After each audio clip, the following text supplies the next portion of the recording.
আজকের ভিডিওতে আমরা আলোচনা করব এমন এক বিষয় নিয়ে যা শুধু ধর্ম বা খাদ্যাভ্যাসের প্রশ্ন নয়। এটা জড়িয়ে আছে ভারতের অর্থনীতি, কৃষি, ডেয়ারি শিল্প, চামড়া শিল্প, সাধারণ মানুষের পুষ্টি, এমনকি সরকারের ভবিষ্যৎ ব্যয়ের সঙ্গেও। কলকাতার বিভিন্ন এলাকাতে গরুর মাংসের দোকান বন্ধ হয়ে যাওয়ার খবরকে কেন্দ্র করে নতুন করে এই বিতর্ক সামনে এসেছে। কেউ বলছেন এটা ধর্মীয় ভাবাবেগের জয়, আবার কেউ বলছেন এর প্রভাব ভয়ঙ্কর হতে পারে। তাহলে প্রশ্ন হচ্ছে, যদি সত্যিই একদিন গোটা ভারতে গরুর মাংস পুরোপুরি বন্ধ হয়ে যায় তাহলে কি হবে? সত্যি কি শুধু মুসলমানদের উপর প্রভাব পড়বে, নাকি এর ধাক্কা গিয়ে লাগবে প্রতিটি ভারতীয়ের জীবনে? চলুন পুরো বিষয়টা ঠান্ডা মাথায় বিশ্লেষণ করি। নমস্কার বন্ধুরা, আমি মতিউর আর আপনারা দেখছেন গ্রাউন্ড রিপোর্ট বাংলা।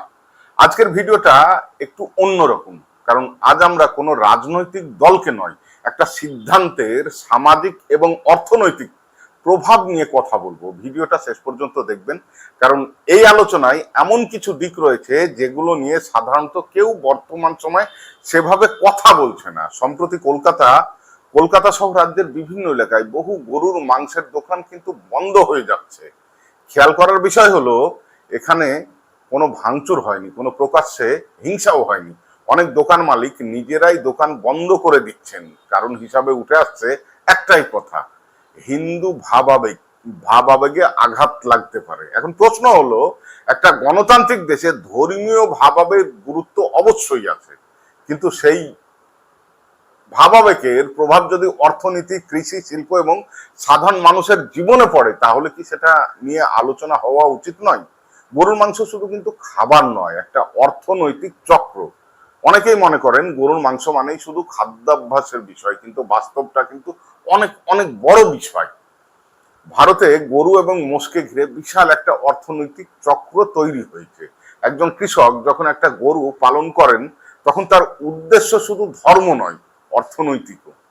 গরু দুধ দেয়, সেই দুধ থেকে তৈরি হয় দই, ঘি, মাখন, পনির, চিজ, মিষ্টি, আইসক্রিম সহ আরো অনেক দ্রব্য। অর্থাৎ গোটা ডেয়ারি শিল্প দাঁড়িয়ে আছে এই প্রাণীগুলোর উপর। কিন্তু একটা গরু সারা জীবন দুধ দেয় না। একটা নির্দিষ্ট বয়সের পর তার দুধ দেওয়ার ক্ষমতা কমে যায়। তখন কৃষক বা ডেয়ারি ফার্ম কি করে? তারা সেই গরুকে বিক্রি করে দেয়। আর সেই বিক্রির টাকাতেই আবার সেই কৃষক বা ডেয়ারি ফার্মগুলো নতুন গরু কিনে ব্যবসা চালায়। অর্থাৎ পুরনো গরু বিক্রি করার সুযোগটা পুরো ডেয়ারি ইকোনমির উপর একটা গুরুত্বপূর্ণ অংশ। যদি গরুর মাংস বিক্রি বন্ধ হয়ে যায়, এবার ভাবুন হঠাৎ যদি গোটা দেশে গরুর মাংস বিক্রি বন্ধ হয়ে যায়, তাহলে কি হবে? প্রথম ধাক্কা লাগবে কৃষকদের উপর। কারণ কারণ তারা আর বৃদ্ধ গরু বিক্রি করতে পারবে না। একটা গরুকে প্রতিদিন খাওয়ানো, চিকিৎসা করানো, দেখভাল সবকিছুর জন্য প্রচুর টাকা লাগে। যে গরু আর দুধ দিচ্ছে না, তাকে বছরের পর বছর বসিয়ে খাওয়ানো অধিকাংশ কৃষক, কেন প্রায় সব কৃষকের পক্ষেই সম্ভব নয়। ফলে দুটো জিনিস হতে পারে। এক, অনেক কৃষক গরু পালন ছেড়ে দিতে বাধ্য হবেন। সেই গরুগুলো রাস্তায় ঘুরবে, খেতে ঢুকে ফসল নষ্ট করবে। ভারতের বহু রাজ্যে এই সমস্যা ইতিমধ্যেই দেখা যাচ্ছে। রাতের পর রাত জেগে কৃষকদের ক্ষেত পাহারা দিতে হচ্ছে। দুই, মানুষ ডেয়ারি ফার্মিং ছেড়ে দেবে, কারণ ব্যবসা লাভজনক থাকবে না। আর যদি ডেয়ারি ফার্মিং কমে যায়, তাহলে দুধের দাম আকাশ ছোঁয়া হবে। ভাবুন তো, দুধ, ঘি, মাখন, পনির, মিষ্টি সবকিছুর দাম বাড়বে। যেটা আজ সাধারণ মানুষ কিনতে পারে, সেটা ধীরে ধীরে বিলাস বস্তু হয়ে যেতে পারে। মোষের মাংসের বিষয়টা অনেকে বলছেন, ঠিক আছে গরুর মাংস বন্ধ হোক, কিন্তু মোষ তো আছে। কিন্তু এখানেই আরেকটা বড় অর্থনৈতিক বিষয় আছে। ভারত হলো বিশ্বের অন্যতম গরুর মাংস রপ্তানিকারক দেশ।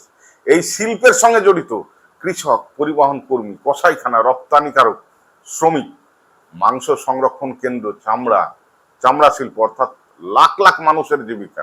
যদি ধীরে ধীরে এই শিল্পের উপরেও নিষেধাজ্ঞা আসে, তাহলে তার প্রভাব ভারতের বৈদেশিক মুদ্রার উপরেও পড়বে। কারণ রপ্তানি কমলে দেশের আয়ও কমবে। এবার আসি চামড়া শিল্পে।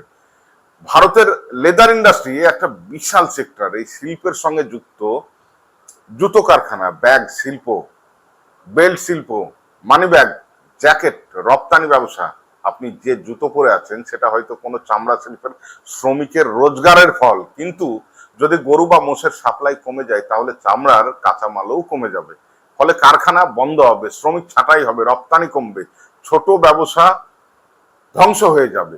খাদি, অজন্তা, শ্লেজার্সের মতো বড় বড় দেশীয় ব্র্যান্ড থেকে শুরু করে ছোট কারিগর সকলেই সমস্যায় পড়বেন। এবার আসি সাধারণ মানুষের খাবারের দিকে।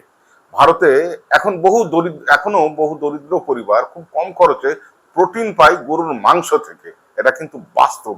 সবাই মুরগি বা খাসির মাংস কিনতে পারে না। যদি গরুর মাংস পুরোপুরি বাজার থেকে উঠে যায় তাহলে কি হবে? চাহিদা বাড়বে মুরগি, খাসি, মাছ এইসবের উপর, আর চাহিদা বাড়লে দামও বাড়বে। ফলে গরিব তো বটেই, মধ্যবিত্তের কাছ থেকেও ধীরে ধীরে প্রোটিন দূরে সরে যাবে। তার উপর যদি ডেয়ারি শিল্পেও ধাক্কা লাগে তাহলে দুধ বা পনিরের মতো বিকল্প প্রোটিনও দামি হয়ে যাবে। দীর্ঘমেয়াদী এটা একটা জনস্বাস্থ্যের সমস্যায় পরিণত হতে পারে। এখন একটা বড় প্রশ্ন, যদি লক্ষ লক্ষ গরু রাস্তায় ছেড়ে দেওয়া হয় তাহলে তাদের দায়িত্ব কে নেবে? সরকার।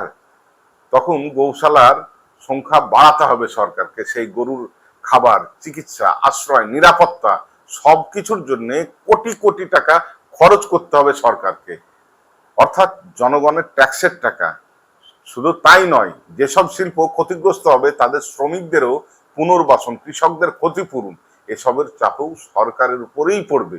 অনেকেই ভাবেন গরুর মাংস বন্ধ মানেই মুসলমানদের চাপে ফেলা, কিন্তু বাস্তবে এই সিদ্ধান্তের প্রভাব পড়বে হিন্দু কৃষকদের উপর, হিন্দু ডেয়ারি মালিকের উপর, চামড়া শিল্পের শ্রমিকদের উপর, গরিব হিন্দু পরিবারের উপর ও ছোট ব্যবসায়ীর উপর। অর্থাৎ এটা শুধু ধর্মের প্রশ্ন নয়, অর্থনৈতিক প্রশ্ন। একজন মুসলমান যদি গরুর মাংস না খান তিনি হয়তো অন্য খাবারে চলে যাবেন বা খাদ্যাভ্যাস চেঞ্জ করে নেবে, কিন্তু একজন কৃষক, একজন চামড়া শ্রমিক, একজন ডেয়ারি ব্যবসায়ী, তাদের বিকল্প কি হবে সেই বিষয় নিয়ে কিন্তু কেউ আলোচনা করছে না।